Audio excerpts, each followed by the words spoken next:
Let's go ahead and get started. Page 82, these numbers right here. Let's start off with number 25, the double intercept method. And here we go. Alright, now remember, the first thing we're going to do is look for the x-intercept. So we put 0 in for y. That's easy enough. X minus 0 is x. So there's your x-intercept. Come over to the x-axis. Put a point at 4. Now let's find the y-intercept. So in order to find the y-intercept, we put 0 in for x.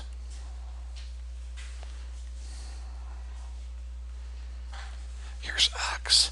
I put a 0. Alright. Now watch your signs. 0 negative y is not y. 0 negative y is negative y. So there's really a negative 1 right here. Divide both sides by negative 1. And 4 divided by negative 1 is negative 4.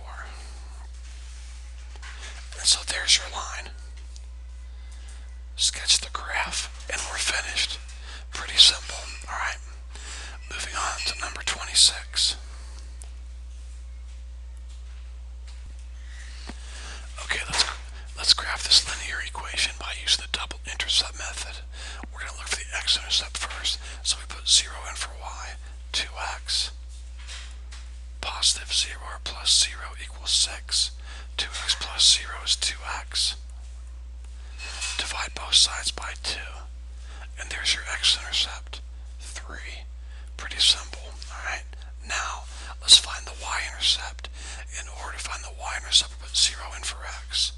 So 2 times 0 plus y equals 6. 2 times 0 is 0. 0 plus y is y. Y equals 6. And there we go. So we're going to sketch this line right here.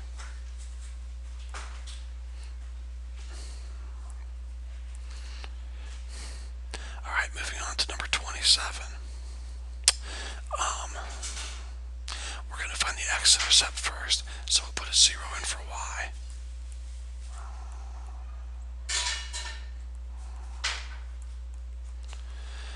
Times 0 is 0.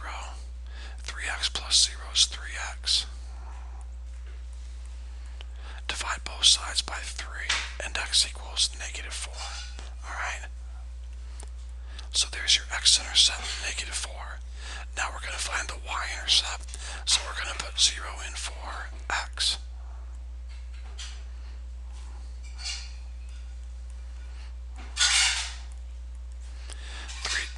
3 times 0 is 0. 0 plus 4y is 4y. Divide both sides by 4, and y equals negative 3. So there's your y-intercept, negative 3.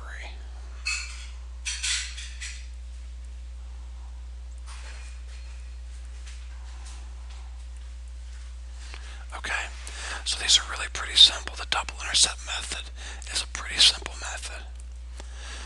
Alright, here we go. Let's find the x-intercept first. So for y, I'm going to substitute 0.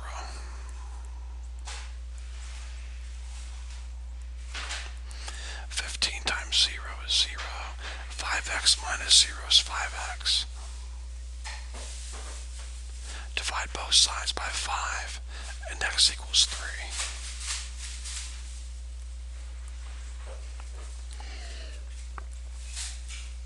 Now we're going to find the y-intercept. So where x is, we're going to put 0.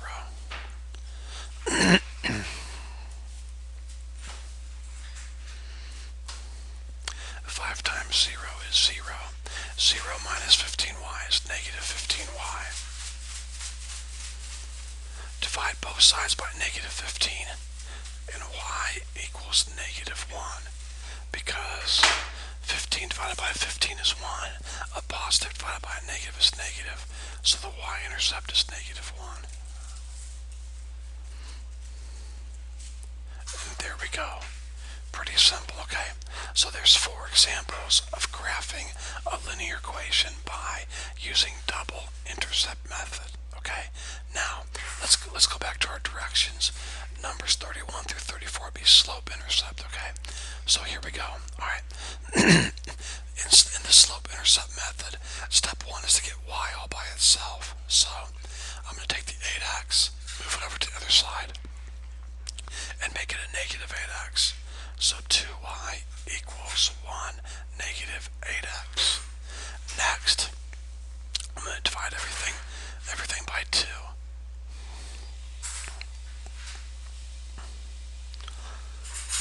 1 divided by 2 is 1/2. A negative over a positive is negative. 8 over 2 is 4. So there we go. Step 1 is finished. Get y by itself. Now, step 2. Let's list out. Let's list. Why I say step 1, step 2. I really didn't give steps, but the next thing we do is we list out the slope and the y-intercept. The y-intercept, we call that b. B is in boy. The y-intercept is your constant term. Is this a constant term? No, that's a y term. Is this a constant term? No, that's an x term.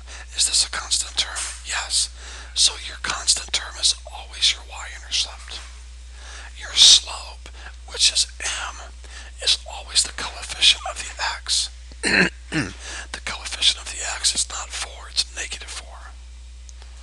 Alright, now, think about this for a second. Usually our slope is a fraction. Since it's not a fraction here, I'm going to move this down here and work with it for a second. You want your fraction. You want your slope to be a fraction usually, okay? So just put negative 4 over 1. Alright, now the negative should always go. Just put it off to the side, why does it matter? But do not look. If anything, I would recommend you put it in the bottom, okay? Really, I would. Because I think of rise as always going up, and this is your rise number here.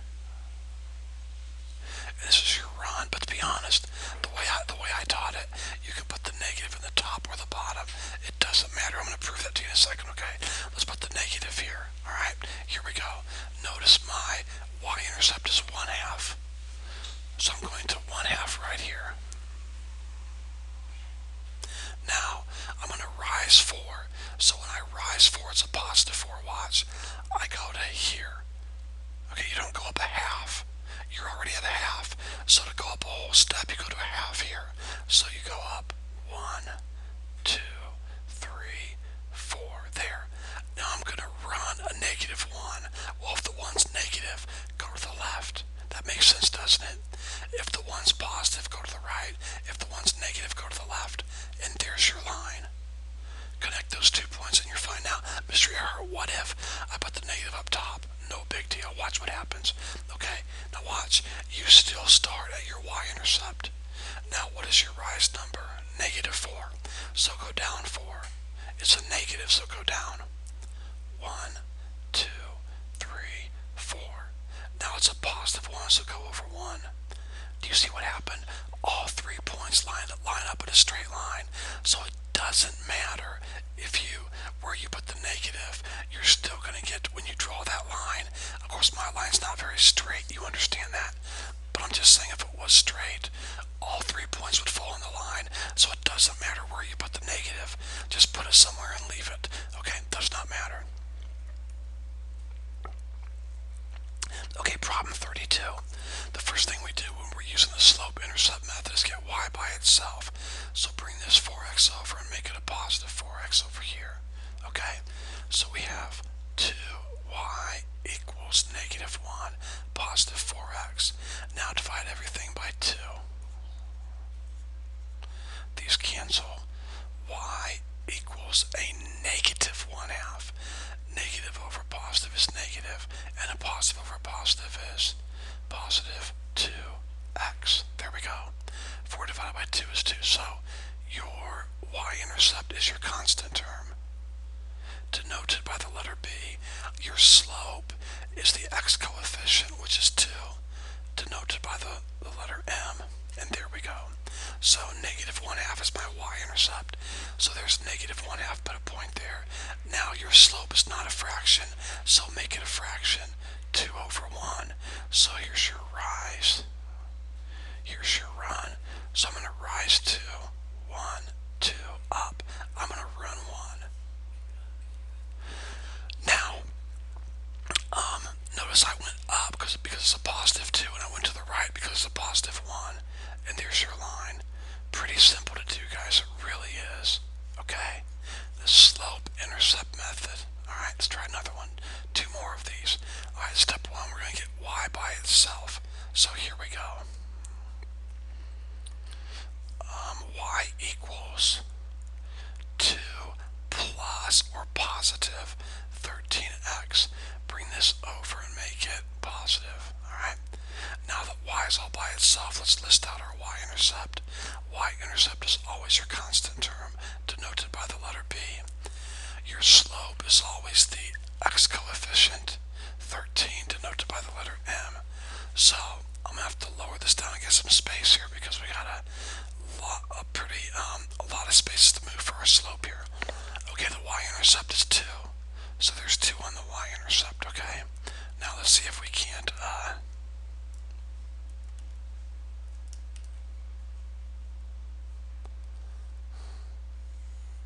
extend this axis a little bit here. And here we go.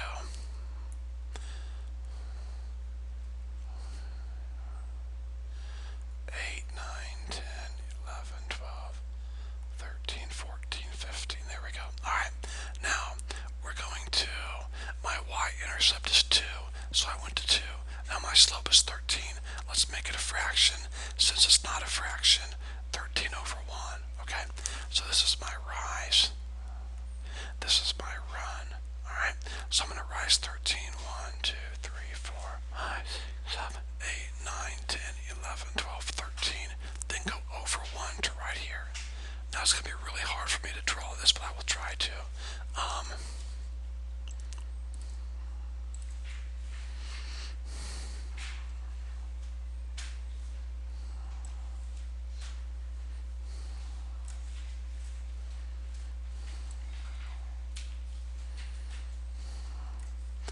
And there we go. Okay, so there's your line passing through those 2 points. Okay, alright. Now number 34. Okay, pretty simple. And again, get y by itself, bring the 10x over and make it a negative 10x. So y equals 9 negative 10x.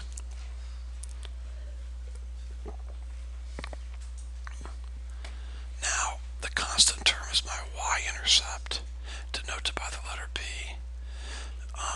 The x coefficient is my slope, denoted by the letter m. There we go. Now, I really wish we would have had some fractions over here. Maybe I wish the slope would have been something like negative 10 over 3, something like that, okay? That would have been good. But anyways, that's alright. So, we do not have a fraction for our slope. So let's make it a fraction. Put it over 1. If it was a fraction, then I could just leave it alone. Okay, rise over run. Now my y-intercept is 9, so 1, 2, 3, 4, 5, 6, 7, 8, 9. So there's 9. Now my rise over run, my y-intercept is 9. There's 9. Now I'm going to, from this point here, my y-intercept is 9. From this point here at 9, I have a rise of negative 10, so we're going to go down 10. 1, 2, 3, 4, 5, 6, 7, 8, 9, 10. Okay? And then my run is a positive 1, so we'll go over here. And that's it, guys. Really, that's just it. It's nothing more difficult than that. Okay? And then connect the 2 points. And there's your line. Okay? Probably out of all 3, slope-intercept is the most difficult. But it's not that hard, though, okay? Just use these steps or these methods and you'll be fine.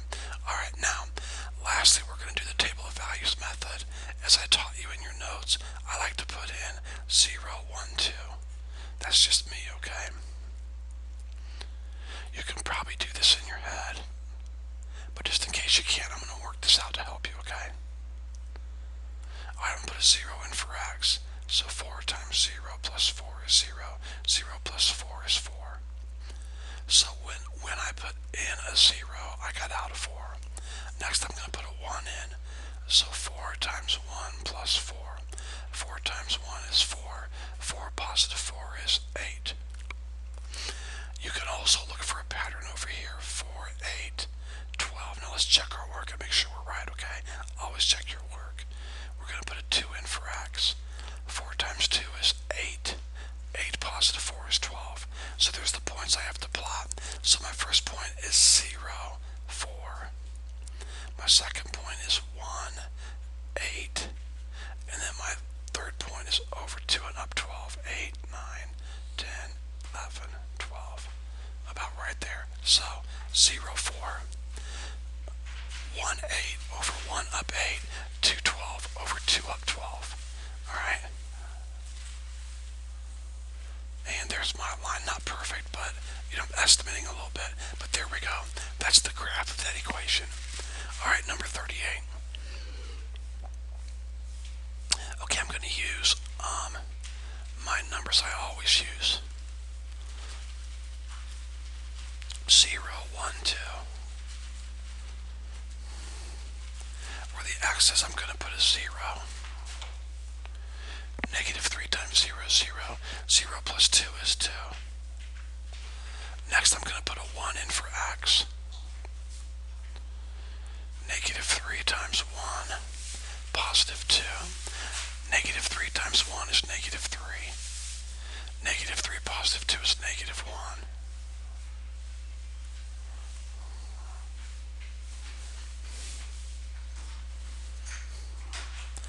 And then lastly, I'm going to put a 2 in for x.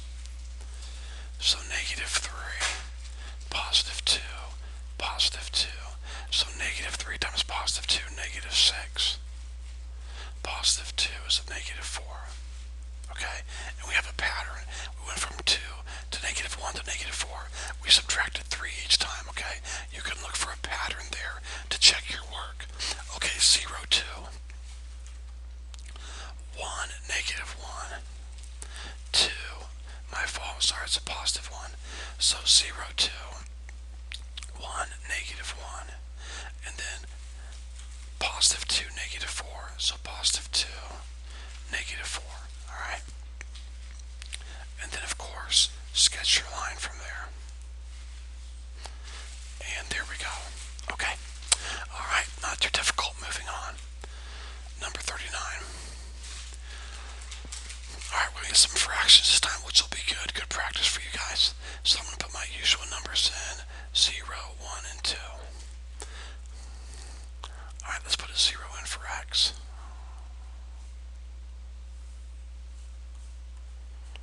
5, 6 times 0 is 0, 0, negative 1 is negative 1. So when I put a 0 in, I got out negative 1. Next, we'll put a 1 in for x. So 5 sixths times 1, negative 1. 5 6 times 1 is just 5 sixths. Now, if you struggle with your fractions, you can use a calculator. If that helps you, okay? Now, for me, I can see this is a negative 1 sixth.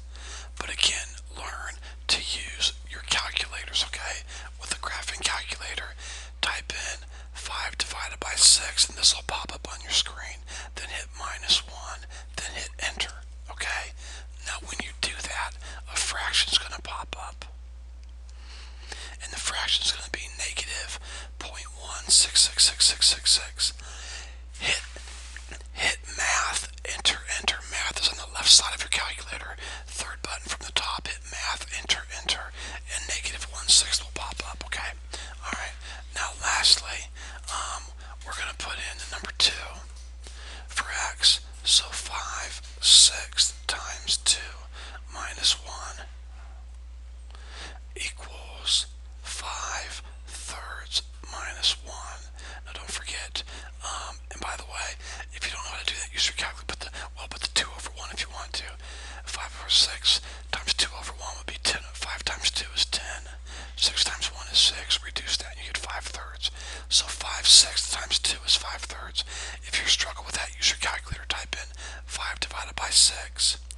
and then hit times 2. 5 divided by 6 times 2, and you will get 5/3. Now, 5/3 minus 1, again, use your calculator if you want to. 5 divided by 3 minus 1, enter, then hit math, enter, enter, and you'll get 2/3. But another way to do it is like this. You should know that 5/3 is the same thing as 1 and 2/3, right? 3 goes into 5 once with 2 left over.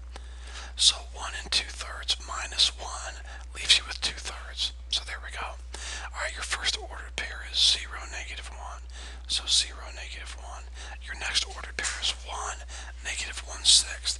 So you go over 1 and you barely come down at all.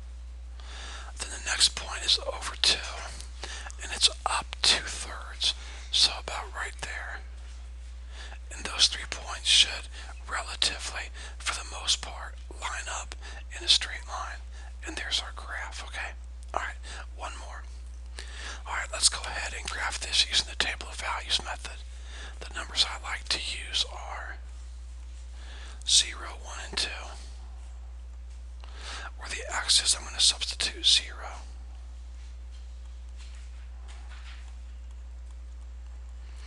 5/2 times 0 is 0. 0 -5 is -5. So when you put in a 0, you got out a -5. Alright, now let's substitute in 1 for x. So y equals 5/2 times 1 minus 5. Alright? And so here we go. 5 over 2 times 1 is just 5/2. So we have 5/2 -5. Now, to be honest with you, please use your calculator if you want to. Type in 5 divided by 2 minus 5, enter. Then hit math, enter, enter, and you'll get -5 over 2. Okay, but another way to look at it is like this. 5 over 2 is 2.5. So 2.5 take away 5 is a -2.5. In other words, you have $2.50. You owe me 5, so you pay off $2.50, and you still owe me a -$2.50. Okay. All right. Now let's substitute the 2 in for x right here. This 2. Here's the x. 5 over 2 times 2, -5. Now this one here should be pretty simple. 5 over 2 times 2 over 1. You should very easily be able to do that in your head. 5 over 2 times 2 over 1. Your 2's cancel. 5 times 1 is 5. 1 times 1 is 1. 5 over 1 is 5. So 5 over 2 times 2 over 1 is 5. And then minus 5 or -5. So +5, -5 is 0. Alright, so your first order pair is 0, -5, 0, -5. Your second order pair is 1, -2.5. So I go over 1 and down 2.5. Then my last order pair is 2, 0. So I go over 2 and then I don't go up and I don't go down because my up-down number or my y number is 0. So over 2, up and down 0. And then there's your line, okay? Just connect those points and you're pretty much home free, okay? I hope this homework help video has been a help to you. I hope this has helped you understand the difference between these 3 methods of graphing linear equations. If you have any questions, don't hesitate to call or email.